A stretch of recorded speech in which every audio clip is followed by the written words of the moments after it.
그때 제자가 더 많아졌는데 헬라파 유대인들이 자기의 과부들이 매일의 구제에 빠짐으로 히브리파 사람을 원망하니 열두 사도가 모든 제자를 불러 이르되 우리가 하나님의 말씀을 제쳐놓고 적대를 삼는 것이 마땅하지 아니하니 형제들아 너희 가운데서 성령과 지혜가 충만하여 칭찬받는 사람 7을 택하라. 우리가 이 일을 그들에게 맡기고 우리는 오로지 그러한 일과 말씀하게 있으라 하니 온 무리가 이 말을 기뻐하여 믿음과 성령이 충만한 사람 스데반과 빌립과 브루그로와 니가노로와 디몬과 바메나와 유대교에 입교했던 안디옥 사람 니고라를 택하여 사도들 앞에 세우니 사도들이 기도하고 그들에게 안수하니라. 7절을 같이 읽겠습니다. 하나님 말씀이 점점 왕성하여 예루살렘에 있는 제자의 수가 더 심히 많아지고 거대한 제장의 무리도 기도에 복종하니라. 아멘. 오늘은 중직자의 여정을 가는 전도자의 삶이라는 제목으로 하나님의 말씀을 증거하도록 하겠습니다.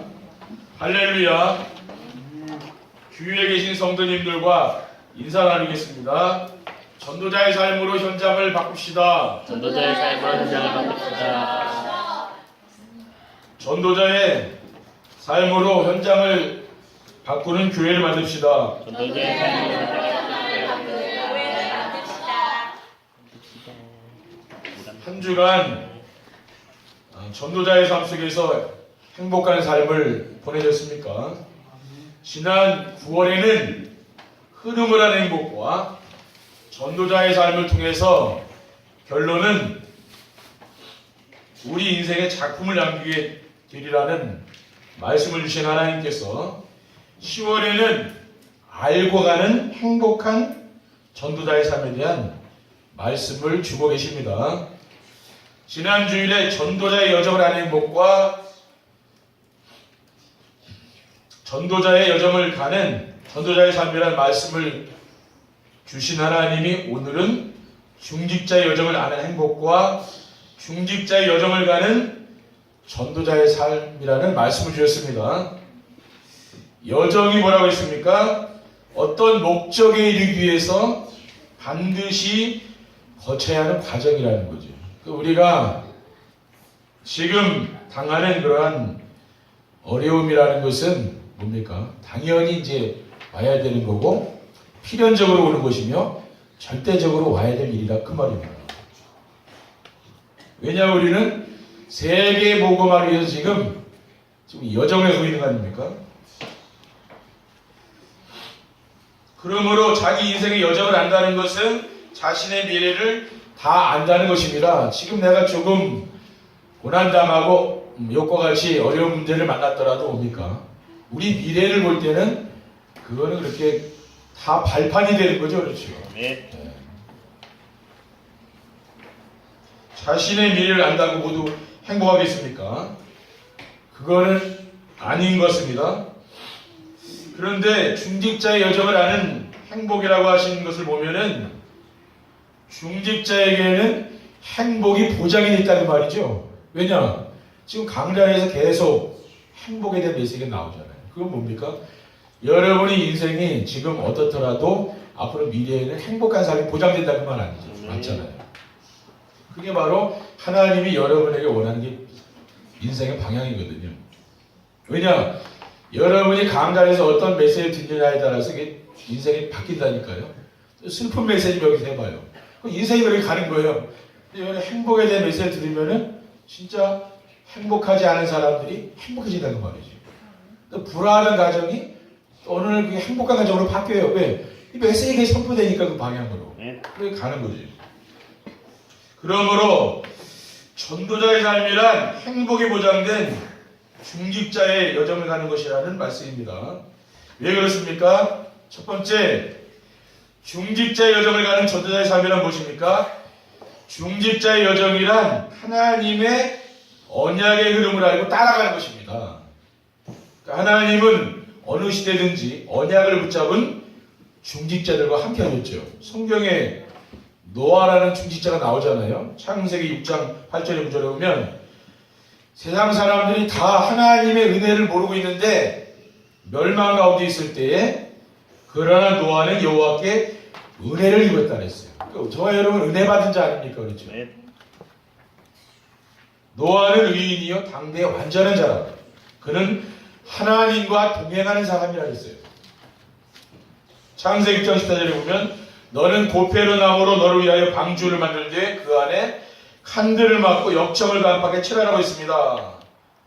세상 사람들은 뭐 비도 오지 않는데 무슨 큰 비가 온다고 지금 배를 만드냐고 지금 노아를 조롱한 거죠. 그것도 바닷가에다 배를 만들어야 되잖아요. 그런데 저 산꼭대기에다 왜? 지금 비가 와서 이 세상이 잠길 거라고 하니까 사람들이 안 믿는 거예요.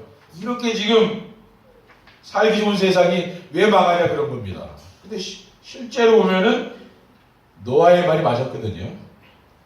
그래서 노아의 방주는 뭘 말하는 겁니까? 예수 그리스도의 모형이죠. 고린도서 1장 18절에 보면 십자가의 도가 멸망하는 자들에게는 미련한 것이요 구원을 받은 우리에게는 하나님의 능력이라고 했습니다.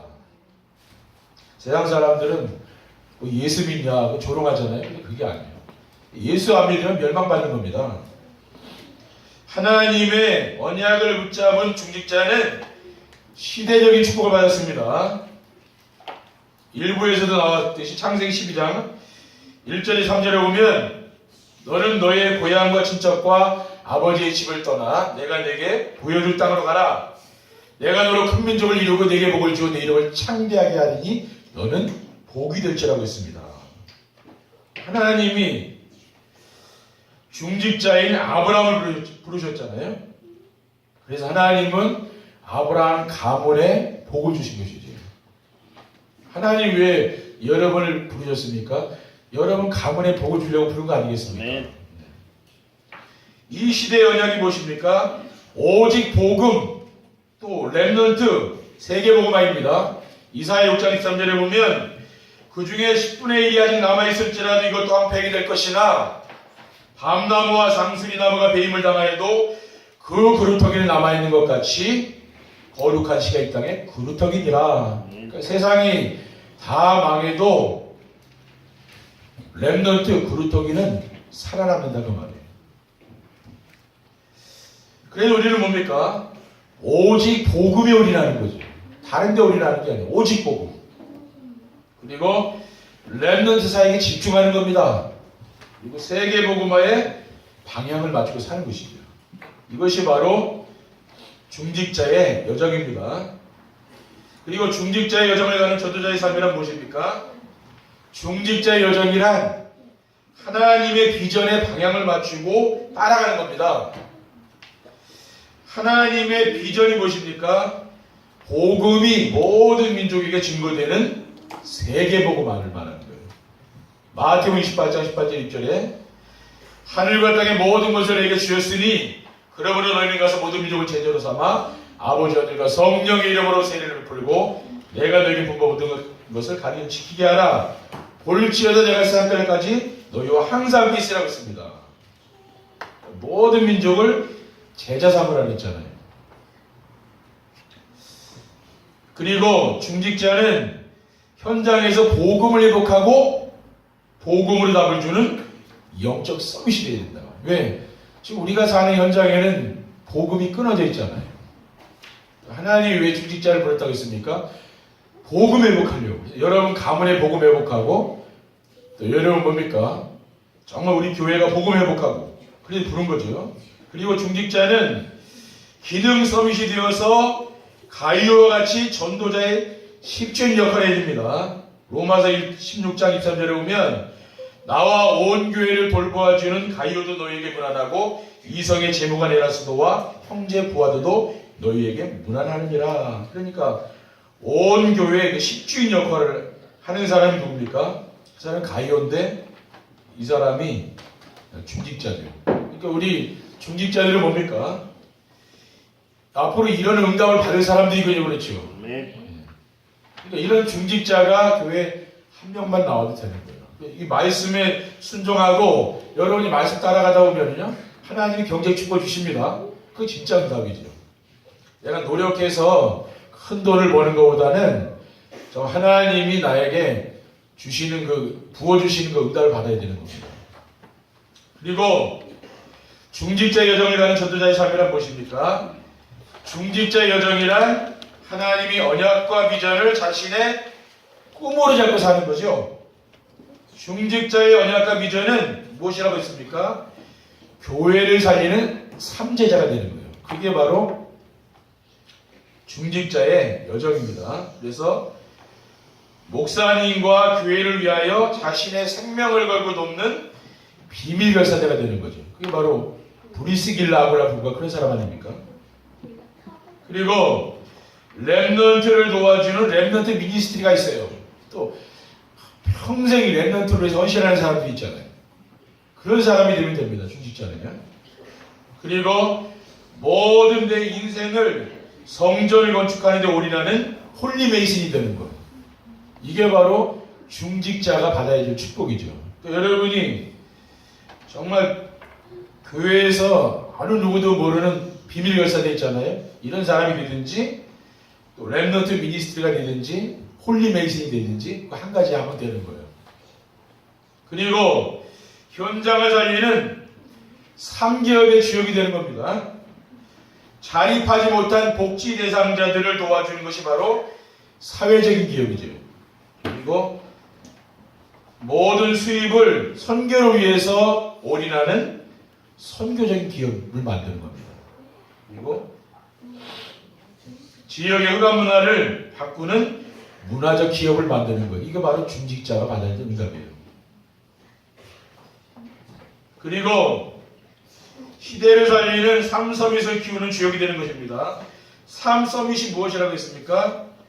복음을 누리고 복음으로 답을 주는 영적 서밋 되는 거예요. 그리고 영적 서밋이 된 사람은 뭐가 됩니까? 학업과 산업을 통해서 경제의 축복을 누리는 기능 서밋이 되는 거죠. 다윗 같은 사람은 뭡니까? 영적 서밋에 올라가니까 그런 기능 서밋이 왔잖아요.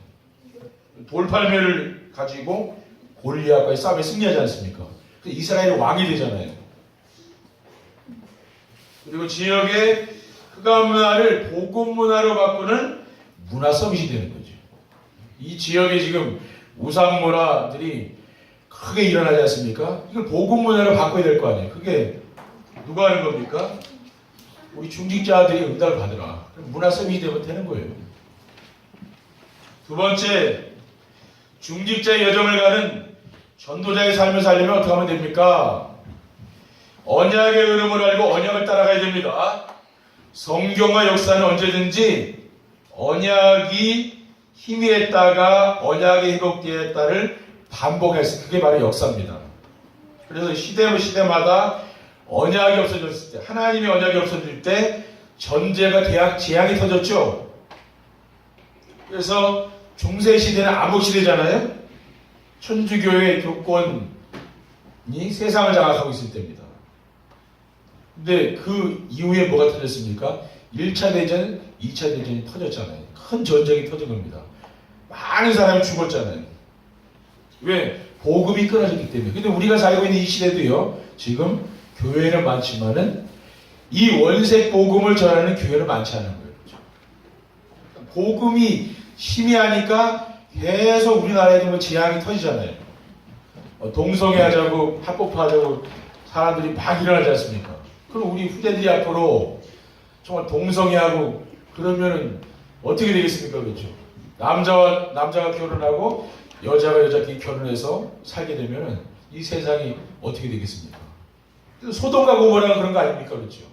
지금 우리나라도 지금 현대판 소돔과 고모라라. 그러니까 복음이 끊어지지 않았다고 볼 수 있습니까? 이런 거 보면 알 수 있잖아요. 그래서 하나님은 복음이 임할 때마다 복음 회복자를 찾으셨습니다. 여러분을 중직자로 하나님 세웠다 그 말이에요. 이사야 7장 4절에 보면 그러므로 주께서 친히 징조를 너에게 주실 것이라 보라 처녀가 잉태하여 아들을 낳을 것이요 그의 이름을 임마누엘이라. 하나님은 복음을 회복하게 우리를 부르지 않았습니까? 그러니까 우리가 사는 이 시대는 뭡니까? 복음이 임하여 재앙 만난 시대라는 말입니다. 지금 이 정부가 지금 기독교의 반대를 걸고요. 동성애를 합법화하자고 이렇게 하고 있잖아요. 지금 하나님과 전면 대립하는 거 아닙니까? 그렇기 때문에 지금 뭔가 우리나라가 지금 잘못 가고 있는 건 확실히 맞잖아요. 그렇죠? 하나님이 이러한 시대에 우리를 살게 하신 것은 복음을 회복하여 재앙막을 전도자로 여러분들을 부르신 것을 믿으시기 바랍니다. 중직자 여정을 가는 전도자의 삶을 살면 어떻게 하면 됩니까? 시대의 흐름을 알고 하나님의 비전을 붙잡아야 됩니다. 하나님은 어느 시대든지 세계 복음화를 중심으로 만물을 움직였습니다. 마가복음 16장 15절에서 18절에 보면 너희는 온 천하에 다니며 만민에게 복음을 전파하라. 믿고 세례를 받는 사람은 구원을 얻을 것이요 믿지 않는 사람은 정죄를 받으리라. 믿는 자에게는 이런 표적이 따르리니 그들이 내 이름으로 귀신을 쫓아내며 새 방언을 말하며 뱀을 집어올리며 무슨 독을 마실지라도 해를 받지 않으며 병든 사람에게 손을 든 즉 나으리라. 이런 복음이 전파될 때 뭡니까? 귀신이 떠나가고 이런 하나님의 능력들이 나타난다 그 말이죠. 그리고 하나님은 이 시대에 오직 복음 운동을 위해서 뭡니까? 우리 민족을 택하신 거 아닙니까? 그렇죠? 지금 하나님은 우리 대한민국을 통해서 지금 세계복음하고 계시잖아요. 디모데전서 2장 4절에 보면 하나님은 모든 사람이 구원을 받으며 진리를 하는 데 이르기를 원하신다는 말이에요. 그러니까 하나님은 멸망받고 지옥 가는 걸 원하지 않는다 그 말이죠. 다 구원받기 원하는 거예요. 지금 세계는 오직 복음을 외치는 우리 민족을 중심으로 움직입니다. 전 세계 곳곳에 선교사님들이 나와서 지금 선교하잖아요. 그 뭡니까? 하나님은 이 민족을 그래 전 세계에 흩어놓은 거 아닙니까? 러시아에도 있고 유럽에도 다 가 있거든요. 근데 이 사람들이 거기서 복음 받고 복음 운동하고 있는 거예요. 지금 하나님은 지금 세계 복음화를 위해서 저와 여러분을 쓰고 있는 거 아닙니까? 우리 교회를 좀 쓰고 계시잖아요. 그걸 믿으셔야 되는 거예요. 교회가 크고 작고 중요한 게 아니고 하나님이 진짜 써야 되는 거 아닙니까? 중직자의 여정을 가는 전도자의 삶을 살려면 어떻게 하면 됩니까? 언약과 비전을 나의 꿈으로 붙잡고 말씀과 기도를 드려야 됩니다. 세계복음화는 우리의 야망이 아니죠. 내가 뭐 세계복음화하자 해서 되는 게 아닙니다. 비전이에요, 비전. 하나님 나에게 주신 비전이에요. 이거 잡아야 돼요. 다니엘 12장 2절에 3절에 보면 땅의 티끌 가운데에서 자는 자 중에서 많은 사람이 깨어나 영생을 받는 자도 있겠고 수치를 당하여 영원히 부끄러움을 당할 자도 있을 것이며 지혜 있는 자는 궁창에 비켜 다시 빛날 것이요 많은 사람을 옳은 대로 돌아가게 한 자는 별과 같이 빛나리라 그랬죠. 정말 여러분이 세계 복음화를 위하여 하나님께 쓰임 받는다면 어떻게 됩니까? 별과 같이 여러분이 빛나는 그런 사람이 되는 겁니다. 그리고 중직자는 한 교회와 목회자를 위해서 기도하며 도와야 되는 겁니다. 로마서 16장 3절에 4절에 보면 너희는 그리스도 예수 안에서 나의 동역자들인 브리스가와 아굴라임을 하느라 그들은 내 목숨을 내어 자기들의 목까지도 내놓았나니 나뿐 아니라 이방인의 모든 교회도 그들에게 감사하느니라고 했어요. 그러니까 이 브리스길라 부분은 뭐예요? 산업인 아닙니까? 사도 바울을 위해서 자기의 목숨을 내놨다고 했잖아요. 중직자는 그런 사람이 되면 됩니다. 그렇죠? 정말 전도자와 이 목회자를 위해서 뭐 자기의 생명까지 내놓는 사람, 그게 중직자라고 성경에 말씀하고 있거든요. 이렇게 하시면 돼요. 그리고 중직자는 한 나라와 선교사를 위해 기도하며 도와야 됩니다. 그렇죠? 우리가 교회는 크지 않지만은 우리가 진짜 마음 담고 다 모든 나라에 복음 전하고 해야 되지만은 그래도 한 나라를 정해서 뭐 실천해봐야 될까 그렇죠. 한 나라, 한 교회, 한 선교사를 놓고 우리가 기도해야 되는 거죠. 왜? 그래서 거기 이제 도울 수 있도록 그 기도를 하셔야 되는 거예요. 왜? 그게 바로 중직자들이 받은 축복이에요. 그렇죠. 오늘 본문에 보면은 형제들아 너희 가운데서 성령과 지혜가 충만하여 칭찬받는 사람 7을 택하라. 우리가 이 일을 그들에게 맡기고 우리는 오로지 기도하는 일과 말씀 사역에 힘쓰라고 했습니다. 그러니까 초대교회를 왜 중직자에 세웠습니까? 사도들이 기도하는 일과 말씀 사역에 전무하기 위해서 중직자 세운 거예요. 지금도. 그래서 저는 이 말씀을 보면서 지금 목회자가 할 일은 기도하는 일과 말씀 사역에 힘쓰는구나. 그게 맞는 것 같아요. 저는 이렇게 지금 목회를 하고 있거든요. 그러니까 중직자들은 뭡니까? 육신적인 일들을 헌신해 준 거에 원래 그래서 교회에 중직자를 세운 거예요. 근데 목사는 뭐 하는 겁니까? 영적으로 여러분을 살려주는 거죠. 메시지를 줘가지고. 근데 목사가 계속 육신적인 일을 하게 되면은 말씀, 이 기도 사역이 소홀해지잖아요. 그럼 영적으로 뭡니까? 마이너스라 결국은 알고 보면. 그렇죠. 근데 주의적은 뭡니까? 강단의 말씀을 통해 성도들이 은혜를 끼치고 이 응답받고 그 삶을 살도록 하는 사람이 목사잖아요. 그렇죠. 그래서 목사 세운 거 아닙니까? 그러니까 우리가 신앙생활을 어떻게 하냐면 성경대로 하시면 돼요. 근데 자꾸 성경이 아닌 걸 자꾸 강조하시면 안 된다고. 그래도 목사님, 다른 목사님들은 이렇게 하시던데 그건 기준이 아니면 왜? 성경의 기준이지 어떻게 사람의 말이 기준이 안 되는 거예요.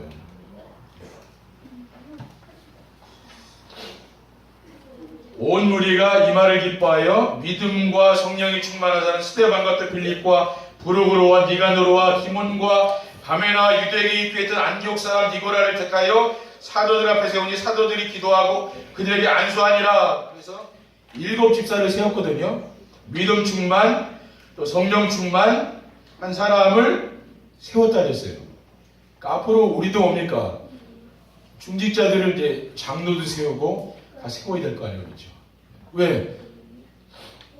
그래서 우리 세계보고 많이 되니까 그렇지 않습니까?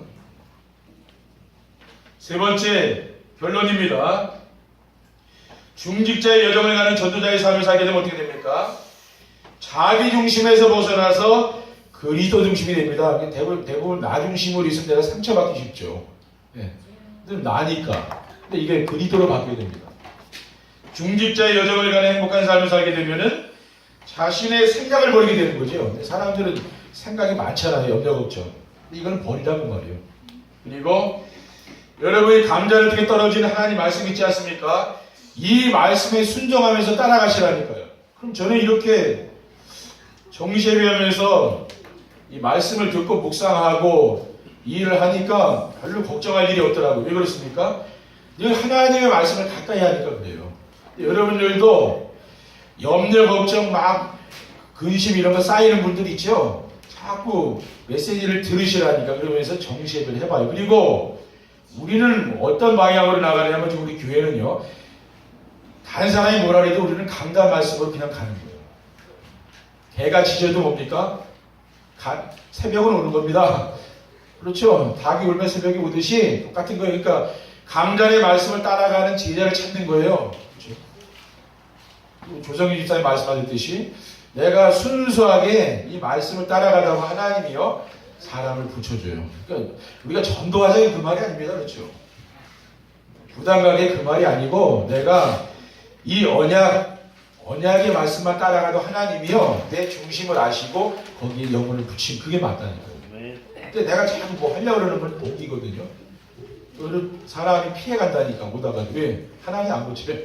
예, 알잖아요. 하나님 우리 내면 알지 않습니까? 10길 우리가 물속은 알아도 한 길 사람 마음속은 모른다고 하잖아요. 부부간에도 뭐 오래 살아도 모른다는 그 마음은 그렇죠. 그와 같은. 하나님은 아신다는 거예요. 내가 어떤 중심을 가지고 말씀 붙잡고 사는지 하나님을 아실 거 아닙니까? 하나님 중요한 사람은 거기다 붙인다는 말이에요. 갈라디아 1절에 보면 내가 그리스도 안에 십자가에 못 박혀 나니 그런 적 이제는 내가 사는 것이 아니요 오직 내 안에 그리스도가 사시는 것이라. 이제 내가 육체 가운데 사는 것은 나를 사랑하사 나를 위하여 자기 자신을 버리신 하나님의 아들을 믿는 믿음 안에 사는 것이라. 오직 그리스도를 믿음 안에 사는 것이라 그랬잖아요. 내 안에 누가 산다 그랬어요? 내가 사는 것이 아니고 오직 그리스도가 산다고 사도 바울은 고백했잖아요. 이 말씀 믿으라고 말해요. 그렇죠. 신앙생활하면 자꾸 사람이나 분위기 보지 마시기 바랍니다. 뭐 교회가 크고 작고 뭐 따질 거 없어요.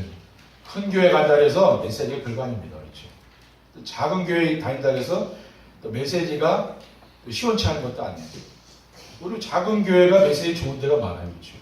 우리는 말씀을 따라가야지 교회 크기나 그런 걸 따라가면 안 됩니다. 그렇죠? 중세 시대에 성당이 얼마나 잘 꾸며놨습니까? 뭐 그래서 예배드리기 쉽죠. 근데 결국 다 건물 크게 지었는데 그거 다 지금 비었다니까요. 그렇게 된다니까 말씀 따라가야지 다 외적인 거 따라가면 속는 거야. 알고 보면 건물은 팔릴 수도 있잖아요. 나중에. 그리고 중직자의 여정을 따라가는 전도자의 삶을 살게 되면 어떻게 됩니까? 물질 중심의 삶이 하나님 나라 중심으로 바뀝니다. 노아 시대에 어땠습니까? 물질 만능주의가 팽배한 거지, 이 노아 시대는. 왜냐? 지금부터 엄청 막 수천 년 전 이야기인데도 그 시대도 오늘날 시대와 같이 똑같은 시대예요. 왜냐? 사람들이 시집가고 장가들고 먹고 마시고. 지금 우리나라 똑같지 않습니까? 그렇죠? 또 식당이 얼마나 많아요. 보이는 건 식당밖에 없잖아요, 우리나라에. 그러니까 먹고 사람들 마시고 그거예요. 그런데 어느 날 호련히 노아 시대 멸망이 왔잖아요. 또 소돔과 고모라는 동성연애가 판을 쳤는데 우리나라 지금 똑같지 않습니까? 불심판으로 망했다고 말이에요. 그러니까 이렇게 가다 보면 하나님 심판이 임박한 거 아닙니까? 그렇죠. 아 정말 주님이 이제 재림할 날이 멀지 않은 거 아닌가. 왜냐 우리나라는 지금요 노아 시대와 같이 똑같이 지금 가고 있는 거예요. 알고 보면은. 그래서 우리는 이 시대의 경각심을 가져야 됩니다. 이렇게 가면 안 되는 거 아니에요, 지금요. 브레이크를 누가 걸어야 되는 거 아닙니까?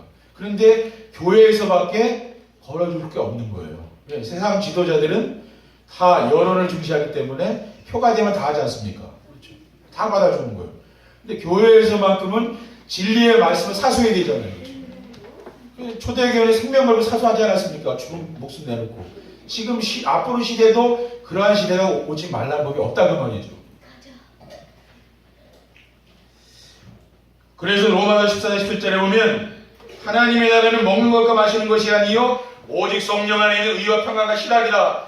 사도 바울이 얼마나 이 시대에도 사람들이 먹고 마시고 늘 세상에 빠져 있기 때문에 이 메시지라는 이유가 있지 않겠습니까? 그렇죠. 하나님의 나라는 그런 게 아니다. 너희들이 이 로마 교인들이 가는 로마에도 얼마나 타락했습니까? 성적으로 완전히 타락돼가지고 나중에 망했잖아요. 로마가요. 그 나라도 기독교 문명이 꽃을 폈습니다. 그런데 망했거든요. 근데 뭐 하나님의 평강, 하나님의 그 기쁨 이것이 바로 하나님 나라라 그런 거예요. 그렇죠? 이거는 은혜 받아야 되는 거 아니에요, 그렇죠? 그리고 중직자의 여정을 가는 전도자의 삶을 살게 되면 어떻게 됩니까? 성공 중심의 삶이 오직 성령 충만과 직민의 삶으로 바뀐다는 겁니다. 이 세상의 성공은 무엇과 같으면 밤의 땅과 같은 거죠. 이사야 40장 6절에 8절에 보면 모든 육체는 풀이여 그의 모든 아름다움은 들의 꽃과 같으니 푸른 마르고 꽃이 시들면 여호와의 기운이 구해 불미라. 이 백성은 실로 풀이로다. 푸른 마르고 꽃은 시드나 우리 하나님 말씀은 영원히 서리라 하라. 인생이라는 게 잠깐이잖아요. 그렇죠. 근데 왜 하나님 말씀은 영원히 서리라. 그러니까 여러분 세상 성공 좋아하지 말기 바랍니다. 왜냐? 성공한 사람들도 영적 문제 많다니까요. 그렇죠? 재벌들 다 영적 문제, 가정 문제 많아요. 그래서 우리가 절대로 이런 세상 성공에 속으면 안 돼요. 어떻게 됩니까? 영원한 하나님 말씀을 붙잡아라고 말해요. 그렇죠? 세상에 복음, 영원한 복음 잡고 말씀 붙잡고 사셔야 됩니다. 왜냐? 나중에 보면 다 속는 거예요, 그거는. 근데 거기서 빠져나오기 더 힘들어. 내가 세상에 깊이 들어가 있죠? 여러분이 하나님 백성이 구원받은 사람이기 때문에 어차피 나와야 되잖아요. 근데 빠져나오기가 굉장히 힘든 거지. 그러니까 하나님 때로는 뭐예요? 고난을 주는 거예요. 왜? 진짜 빠져나와야 되니까. 그렇죠. 여러분이 오직 그리스도 붙잡고 나와야 되는 거 아닙니까? 나 중심, 물질 중심, 성공 중심 이 속에서 나와야 되잖아요. 그게 참된 응답이라니까요. 그래서 오직 성령이 너에게 마시면 너희가 권능을 받고 예루살렘 온 유대 사마리 땅까지는 내 증인되라고 했어요. 우리는 성령 충만 받아서 하나님 앞에 전도자로 쓰임받는 것, 그게 세상에서 성공하는 게 아니겠습니까? 그렇죠. 우리는 거기에 목표를 대준다는 말이에요. 우리는 불신자도 우리가 부러워할 게 아니고 여러분이 정말 전도자로 이 복음자라는 증인으로 하나님 앞에 내가 쓰임 받는다면 그게 성공한 거 아니겠습니까? 그게 성공이라고 말이에요. 그렇죠. 그래서 매일매일 여러분이 이 말씀을 묵상하시고 또 이 말씀을 내가 암송하고 듣고 이런 시간이 있어야 돼요. 그게 바로 전도자의 삶입니다. 그럼 전도자의 삶을 살다 보면은 각인뿐이 체질이 바뀌어요. 여러분이 세상 체질로 늘 되어 있는 거 있죠? 그게 어느 날 하나씩 떨어져 나가는, 비늘 벗겨지듯이 양파 껍질 벗겨지듯이 어느 날 하나하나씩 벗겨져요. 그 뭐요? 여러분이 그럼 아주 순수한 그런 복음을 가진 신앙인으로 다 거듭나는 거죠. 그게 좋지 않겠습니까? 제가 어제 분캠프에, 여기 분캠프 임마누엘 서울교회 군사역자들이 와가지고 전사님, 장로님, 권사님도 오셔가지고 같이 사역을 했는데 예비군대에 결정돼 있는 거기 군인 2명이 있어요. 같이 이제 식사도 하면서 팀 사역도 해주고 이렇게 했는데 그 전도사님이 전에 군사역 할 때 몇 년 전에 만났거든요. 근데 평신도였어요. 지금은 여기 랩런트 신학교 나와서 전도사가 됐더라고요. 아, 근데 달라졌다 싶더라고요. 옛날에 그 모습이 아니에요. 그렇죠? 이렇게 목사를 보면 알잖아요. 사람들이 보면 좀 느낌이 있잖아요. 옛날에 그 모습이 아니고, 많이 이제 이 목회자 냄새가 나더라. 이 사람이 참 많이 바뀌었구나. 그런 생각이 들더라고요. 그러니까 여러분 뭡니까? 여러분 주변 사람들이 여러분을 볼 때 그렇게 돼야 돼요. 나 같이 사는 사람이, 이 사람 전에 이런 사람이 아니었는데 바뀌었구나. 그게 되면 뭡니까? 그게 되는 거거든요. 여러분이 이렇게 하려면 뭡니까?